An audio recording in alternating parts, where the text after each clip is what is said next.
자, 이 작품은 당연히 노년을 다루고 있는 문학이고요. 그 다음에 앞서 설명했지만 배경이나 뭐 이 주인공과 작가의 공통점이 매우 많습니다. 그래서 작가의 자전 정도가 많이 들어간 작품이라고 볼 수 있는데 이 작품의 특징이나 그 의미를 계속해서 한번 읽어보도록 하겠습니다. 자, 우선 심진경 선생님. 뭘 또 얘기해?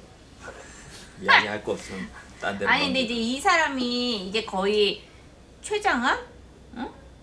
암 투병 중에 쓴 소설이잖아요. 그래서 폐암으로 알고 폐암인가? 네.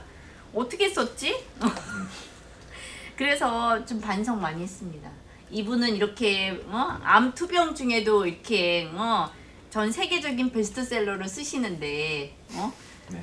그래서 그런 게 있었고, 또 하나는 이제 좀 훌륭하시다. 그 자세, 작가로서의 그 자세. 그리고 또 하나는 이분이 중간중간에 보면 이렇게 욕설을 해요. 이 사람이 이게 어쨌든 바움가트너가 소설 속의 이 주인공은 프린스턴 대학교 교수고 되게 이제 명망 있는 작가란 말이에요. 근데 되게 이제 뭐 약간 젊은 애들이나 할 법한 그런 욕설들을 그렇게 중간중간에 많이 한다. 그리고 여기에서 보면 뭐 자세히 지금 다 얘기할 순 없지만 이렇게 이제 뭐 어떤 떠난다, 그 다음에 어떤 죽음, 이와 관련한 그런 관용어구 같은 것들이 되게 많이 나오는 것 같아요. 근데 그 관용어구가 자기가 만든 건지 아니면은 이제 미국에서 원래 그렇게 쓰고 있는 건지 뭐 그런 것도 있을 수 있고, 또 본인이 이렇게 만든 표현도 있을 수 있고, 그래서 이제 어쨌든 이렇게 문장 속에서 이제 그 자기의 죽음을 이제 예견하는 어떤 그런 부분들이 드러나고, 그러면서도 이제 그런 여전히 약간 어떤 욕설, 그러니까 그 욕설이 중간중간에 들어가는 그런 방식이 뭘까? 뭐예요? 고민하고 있으세요. 쓰다가 너무 보니까 쓰다가 너무 아프지 않았을까요?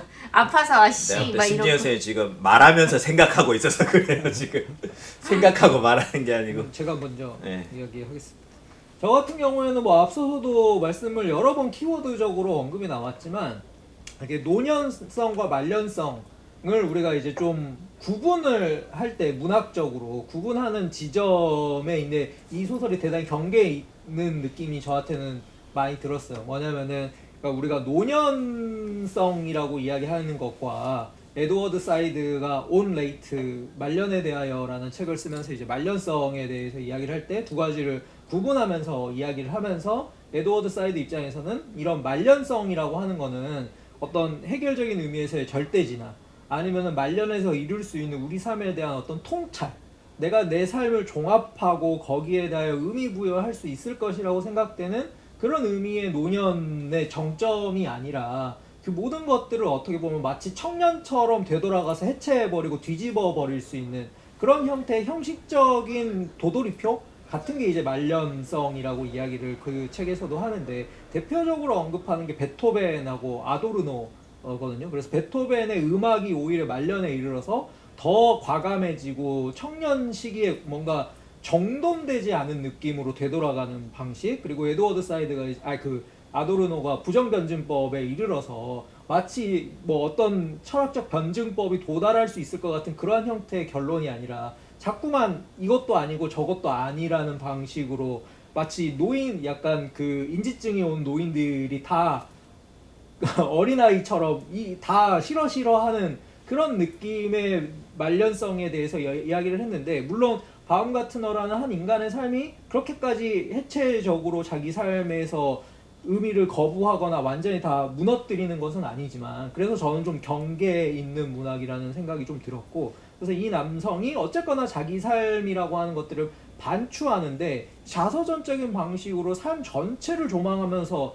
반추하는 게 아니라 현재의 나도 너무 중요한 거죠. 그러니까 과거로부터 연속되어 온 나의 정체성의 어떠한 종합을 내가 지금 확보하고 싶은 게 아니라 지금 살아있는 나, 지금 이 삶 속에 던져져 있는 나의 실존도 포기할 수 없는 것이고 그것이 굉장히 생생하게 이 소설 안에서 묘사되고 있기 때문에 그 사이에서의 절충 같은 게 저는 이 소설의 형식으로 나타났다는 생각이 좀 많이 들었어요. 그래서 자기의 종합적인 삶을 바라보되 그 종합이 전체성을 끌고 온다고 해서 이루어지는 게 아니고 지금 자신의 삶에 아주 지엽적이고 아주 부분적이고 파편화된 어떤 순간들 속에 있다라는 거. 그러니까 그 파편화된 순간들에 어떻게 보면 조금 다소 무작위적일 수 있는 이 끌어당김, 자기가 끌어당겨서 그것들을 이렇게 차곡차곡 정리한 것 같은 그 느낌이 우리의 삶에 어떻게 보면은 뭐 말년의 진실일 수 있다라고 하는 그런 방식의 소설적 접근이 전 뭐 굉장히 설득력 있다. 그 자체로서 뭐 구성적인 설득력뿐만 아니라 메시지로서도 저는 설득력이 있다고 생각을 했습니다. 그러니까 밤 같은 어도 그렇고 폴 오스터도 그렇고 읽으면서 약간 좀 개인적으로 좀 질렸던 거는 그렇게 사랑했던 애나를 떠나보내고 나서 또 여자를 만나고 또 막 이렇게 시간이 지났잖아요. 하고 또 어떤 여자와 결혼을 하려고 한다는 거예요.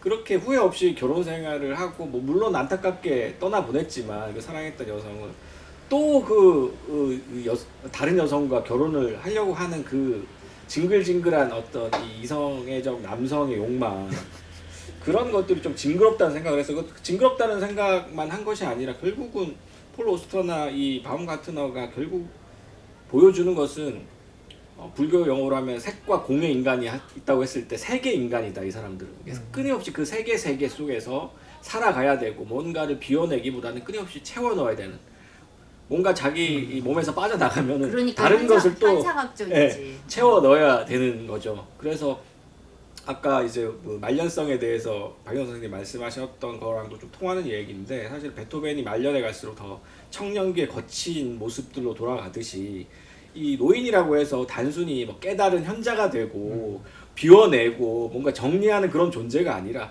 계속해서 자기만의 자기 나이 또래에 걸맞는 세계를 찾아간다는 것이죠. 그런 면에서 사실은 굉장히 어떤 면에서는 이건 리얼리즘이다. 노인에 대한 리얼리즘 소설이다. 노인들이 가지고 있는 세계는 사실은 젊은 사람들이 느끼는 색과는 좀 다른 결을 가지고 다른 색깔의 색인데 그 색에 대해서 사람들은 멀리서만 바라보고 노인들은 이제 뭐 정리하는 나이니까 비워내는 나이니까 깨달은 나이니까 이제 욕심은 없을 거야. 욕심을 가지면 안 되지라고 얘기하지만 사실은 노인만큼 욕심 많은 사람들이 없고 노인만큼 어린애 같은 사람이 없고 노인만큼 뭔가를 원하는 사람들도 드물거든요. 그런 면에서 그 노인의 어떤 그 세계 인간으로서의 어떤 특징 그런 부분들을 참 예리하게 짚어내고 있다. 뭐 그렇게 근데 생각합니다. 우리나라 이제 한국 소설에 노인이 등장하는 소설이 많잖아요. 뭐 김원일 선생님 소설에도 노인이 등장하고 이제 박완 선생님 소설에도 이제 노인이 그 이제 박완 선생이나 김원일 선생님은 이제 본인이 노년에 이르러서 자기들의 삶이나 혹은 이제 주변 자기와 동년배 사람들의 삶을 이제 소재로 해서 이제 쓰는 거라면 젊은 작가들 중에 또 노인이 이제 주인공인 경우들이 많이 있는데 특히 이제 오정희의 뭐 동경부터 시작해서 뭐 김숨 작가도 되게 많고 뭐 윤성희 작가 소설에도 그렇죠. 그러한 노인들이 이제 등장을 하잖아요. 할머니, 약간 명랑한 할머니 이렇게 등장을 하는데 약간 이제 그 소설 속의 노인은 어떤 식으로든 약간 이제 좀 스테레오타입화된 면이 있고 우리가 노인 하면 떠오르는 다소 깨달은 면. 아직 깨닫거나 여전히 깨닫지 못하거나 왜 그런 거 있잖아요. 그런 것을 기준으로 해서 이제 그게 되는 거죠. 그래서 예를 들면은 이제 명랑한 노인 같은 경우도 이제 그 자체가 새로운 캐릭터이긴 하지만 우리가 생각하는 노인의 어떠한 고정관념을 이렇게 뒤집은 거잖아요. 그렇기 때문에 사실은 노인에 대한 일종의 어떠한 노인에 대한 혹은 노인에 반하는 어떠한 그런데 노인이 뭐 파과의 구병모의 소설에 나오는 그 파과의 노인도 노인인데 알츠하이머의 노인인데 이제 무슨 킬러고 뭐 이런 것들 식으로 그러니까 노인 하면 아니면 김숨 소설에 나오는 그런 노인들은 뭔가 이렇게 깜빡깜빡하고 여기가 현실인지 여기가 비현실인지 내가 살았는지 죽었는지 김영화의 살인자의 기억법도 알츠하이머 노. 그러니까 약간 그런 식으로 조금 이렇게 정형화된 어떤 그 노인 캐릭터가 등장한다면 혹은 정형을 깨는 근데 그 정형을 깨는 것도 제가 볼 때는 이게 정형과의 관계 속에서 만들어지는 노인 인물인데 그러니까 이 사람은 정말 선생님 좋아하는 그놈의 싱귤렐러티 그거 그 고유성 어떠한 단독성. 그 단독성 개별성 이러한 것들 그러니까 그것은 이 사람의 경험 그다음에 어떤 기억 그다음에 자기 주변에 흩어져 있는 어떠한 누군가의 삶의 흔적들 이런 것에 의해서 결정되는 것이라는 거죠. 이게 나로부터 발원하는 것이기만 한 것은 아닌 거잖아요. 그런 것들이 이러한 노인인 듯 노인 아닌 뭐 노인이라는 것은 여러 뭐 그런 것 중에 하나겠지만 아무튼 그렇다.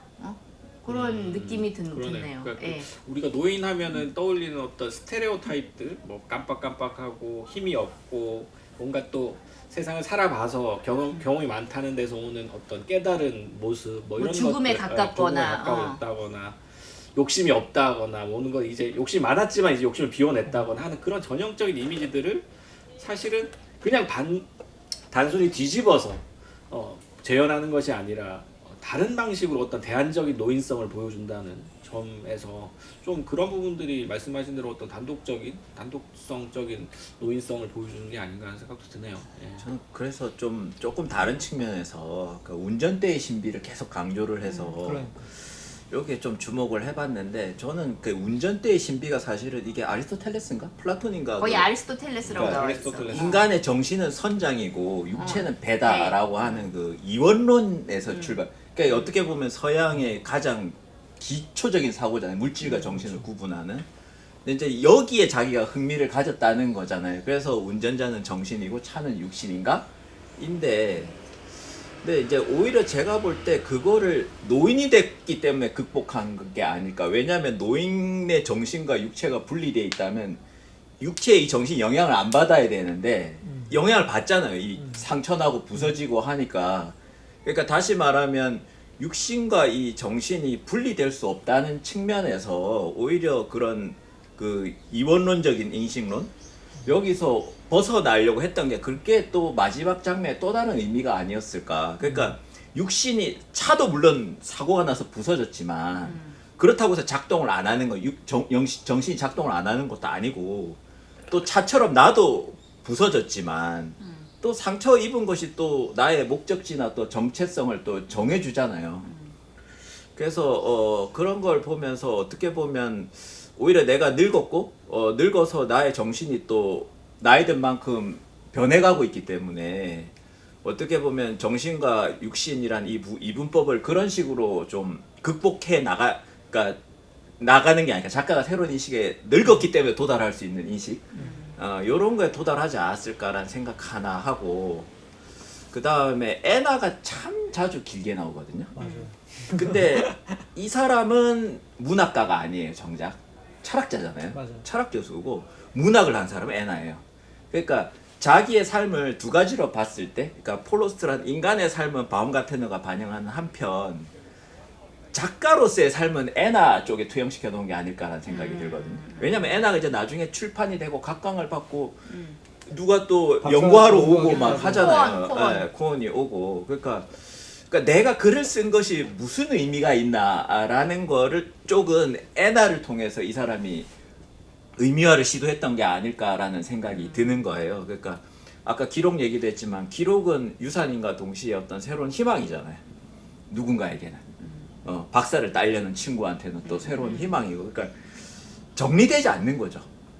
끊임없이 글을 쓴다는 일은 정리되는 게 아니고 끊임없이 이어지고 또 연구되고 조사되고 누군가의 정신에 또 영향을 미치고 이런 과정 속에 있는 일이다라는 것 그걸 코언을 통해서 저는 애나의 삶을 드러내고 있다는 이 측면은 작가로서 폴 오스터의 삶을 드러내려고 했던 시도가 아닐까 저는 그 두 가지 문장도 읽었어요. 그런 문장이 나와요. 그러니까 그 정확하게 오딩이 기억이 안 나지만 오원이 이 바움가르트너가 자기를 딸처럼 생각하고 있다는 걸 그 오원도 알고 코언도 알고 코언도 알고 있다. 뭐 이런 이야기가 나오는데 결국은 이 바움가트너 부부 애나와의 사이에서는 이제 아이 갖고 싶었지만 아이가 없었잖아요. 그러니까 다음 세대로 뭔가 어떤 유산을 물려주거나 자신들이 해왔던 작업들을 전해준다는 의미에서 그 코온이라는 존재가 어떤 면에서는 자식 세대, 다음 세대를 뜻하기도 하고 또 애나가 이루어 놓은 성취들을 물려받는 상속시키는 상속의 대상이기도 하다는 점에서 사실은 굉장히 이제 좀 딱 명확한 의미화가 되어 있는 그런 존재이죠. 코온도 그렇고 애나와 코온의 를 바라보는 관점 자체. 그러니까 여기에서 그 전화벨이 울려가지고 그게 3장, 2장 마지막 부분에 그 이게 애나랑 서로 이제 통화를 하고 이게 물론 꿈이라는 식으로 3장 앞부분에서는 근데 너무나 또렷한 그러한 꿈으로 설명이 되고 있긴 하지만 여기에서 보면은 이런 얘기를 해요. 그녀의 느낌으로는 아니야. 하지만 그가 살아있고 그녀에 관해 계속 생각할 수 있는 한 그녀의 의식은 그의 생각에 의해 깨어나고 또 깨어날 것이며 심지어 가끔 그의 머릿속으로 들어가 그의 생각들을 듣고 그의 눈을 통해 그가 보는 것을 볼 수 있다. 그러면서 어떻게 지금 그와 이야기할 수 있는지는 이해하지 못하지만 그녀가 확실하게 아는 것 한 가지는 살아있는 자와 죽은 자는 연결되어 있으며 자신이 살아있을 때 일으켰던 깊은 연결은 죽어서도 계속될 수 있다. 그러니까 여기 산자와 죽은 자의 연결이고 그것은 살아있는 육체와 그 다음에 그 영혼의 분리 그 다음에 그 영혼은 여기서는 이 사람 뭐라고 얘기해요? 우주적인 무엇이라고 얘기를 하거든요. 가장 작은 조각이 될 것이다. 이런 식의 얘기를 하거든요. 그러니까 우리가 흔히 정말 아까 좀 전에 얘기한 것처럼 심신이원론, 심신이원론으로 이렇게 딱 나누어서 인간의 영혼과 육체를 이제 분리해서 사고하고 그다음에 육체가 죽으면은 이제 땡. 근데 이제 사실은 이제 여기에서는 그런 이제 죽은 자와 우리가 이렇게 연결될 수 있다라는 거 그런 얘기들을 하고 어떻게 보면은 조금 약간 뭐라 그래야 되지? 동양의 무속적인 어떤 사고방식이라고 해야 되나? 어떻게 그럴 수도 있는데 이게 아마 아까 선생님이 얘기했나? 무슨 죽은 이제 애나와 같이 있는 것은 너가 얘기했나? 뭐 이제 산자와 죽은 자가 같이 있는 거잖아요. 그러니까 내가 애나에 대해서 기억하면서 근데 그게 산자와 죽은 자가 같이 있는 거지만 그게 서로 분리되는 것이 아니라 서로 연결된다라는 그게 거죠. 환지통인 거죠. 그런 게 이제 내가 상실했지만 이제 그것이 여전히 내 의식에 영향을 미치는 거죠. 그쵸? 그러니까 원래 이제 그런 거죠. 그러니까 물질적인 걸로만 생각을 하면 없는 것이 통증이 생긴다는 거는 있을 수가 없는 일이잖아요. 사라졌는데 상실된 것에서 통증이 막 느껴지니까 이거는 사실 물리적으로 설명할 수 없는 것이고 그렇기 때문에 사실 그렇다면 의식이 존재하지 않는 것을 우리가 의식을 하는 거니까 그것이야말로 진짜 아리스토텔레스적인 심신이원론적인 생각이고 그래서 환지통이라는 것이 끊임없이 여기서 등장하는 거는 거죠. 그래서 그 환지통 이야기가 말 그대로 이 이원론적인 인식을 무너뜨리는 가장 핵심적인 개념으로 등장을 하고 있고 실제로 그래서 중간에도 그런 묘사를 하잖아요. 바움가트너가 자기의 이제 애나에 대한 상실감으로 빠져 살았던 10여 년의 세월이 이제 마치 의수우족을 달아놓은 것처럼 자기 몸이 완전히 삐걱거리면서 움직이는 실제로는 그렇지 않은데도 불구하고 그 상실이 나에게 어떠한 형태로 영향을 미침으로써 죽은 자와 연결되어 있는 감각으로서의 자기 신체성을 이제 경험하게 된다라는 것 자체가 그 현상학에 다루는 현상이 사실은 그런 거잖아요. 현상이 있는 것이다. 그 현상이라는 것은 물질적인 것으로 환원이 안 되는 거거든요. 현상학이 나온 것 자체도 사실은 물질로 모든 것을 환원하거나 정신으로 환원하는 것에 대한 반작용으로 나온 철학 사조이기 때문에 우리는 그 현상 자체에 집중을 해야 된다. 그것이 바로 이제 메를로 퐁티가 했던 얘기인데 그리고 환지통이라는 것도 통증이 있으면 안 되는데 그 현상은 존재하는 거니까 그렇다면 그 현상이라는 것이 무엇인지를 계속해서 얘기하게 되는 거죠. 바움가트너에서 현상학자로서 철학자로서 하는 이야기들이 결국은 이 애나를 상실한 이 작가의 어떤 마음을 어떤 철학적으로 대변해주는 이야기이기도 한 거죠. 멜로퐁티 이야기 중에 저는 읽을 때 지각의 현상을 읽을 때 재밌었던 게 착시와 관련된 이야기인데 우리는 일반적으로 착시라고 이야기하면 우리 눈이 잘못 본 거니까 잘못된 정보라고 이야기할 수 있지만 멜로퐁티는 사실 착시 역시 우리의 현상이고 인지 그 자체이기 때문에 이거를 틀렸다라고 말할 수는 없다는 식으로 이야기를 하는 이야기가 되게 흥미로웠는데 이게 과학적으로 단순히 이거는 진리가 아니다 라고 단언할 수 있지만 우리의 인식과 현상에서는 전혀 다른 방식으로 그 경험될 수 현상 있다는 자체는 우리의 우주 속에서 한번 존재했던 거죠. 음. 일단. 예.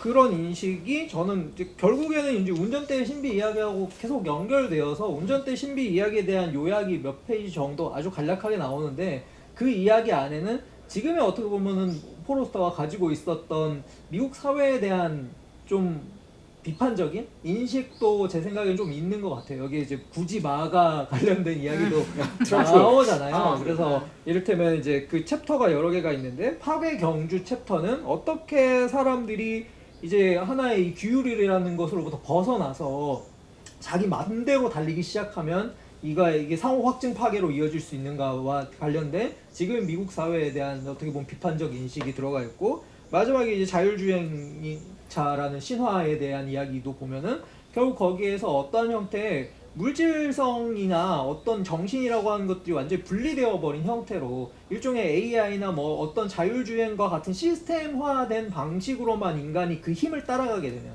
그러니까 힘이 우리의 진실이고 힘이라고 하는 것에 우리의 몸이나 이런 것들을 맡기게 되었을 때 벌어질 수 있는 비극적인 파괴에 대해서 이야기를 하는데 그러한 것들이 어떻게 보면 포로스터가 굉장히 말년에 극복하고 싶었던 지금 미국 사회나 혹은 우리라고 한 인간이라는 자아에 대한 굉장히 좀 압축적인 성찰이기도 하다는 생각이 들고 그걸 결국에는 이 책으로서 또 보여주려고 했던 게 아닌가. 그러니까 뭐 노년의 어떤 측면을 다루는 시도 끝에 노년이기 때문에 혹은 작가 자신이 이 그런 병이나 이런 삶의 과정을 통과했기 때문에 다다르는 인식의 한 변화, 혹은 일반적인 존재론적 변화 이런 것까지 저는 이야기를 했던 작품이 아닐까 그런 생각이 듭니다. 그래서 저는 읽다 보면 애나의 시에 대해서 극찬을 해놓거든요. 종종 작가가. 근데 애나를 홀로스트로 바꿔놓으면 자기야. 자기 자신에 대한 극찬. 아니 근데 그게 나는 여기 애나의 어휘라는 시가 나오잖아요. 근데 그 어휘에 그 빨간 점, 그게 이제 그 애나가 이제 저 빨간 점이 누구에게 그 어떤 남자에게 가서 붙어서 그 남자 옷에 어떠한 무늬인지 뭔지가 되는 거잖아요. 근데 이제 그게 일종의 나다. 그러니까 일종의 자기에 대한 사랑이라고. 그런 식으로 이 사람은 해석을 하거든요. 그래서 그 남자가 너가 아닐 수도 있는데, 그 어휘에 대한 시를 굉장히 자의적으로 분석을 하시더라고요. 그리고 애나의 시가 한 편 정도 안에 실려 있는데 뭐 썩 훌륭한지는 잘 모르겠다. 이러면 이건 폴 오스트 자기 작품에 대한 메타포 같아요. 제가 볼 때. 그 정도 또 해줄 수 있잖아. 폴 오스터니까 뭐. 돌아가셨잖아요.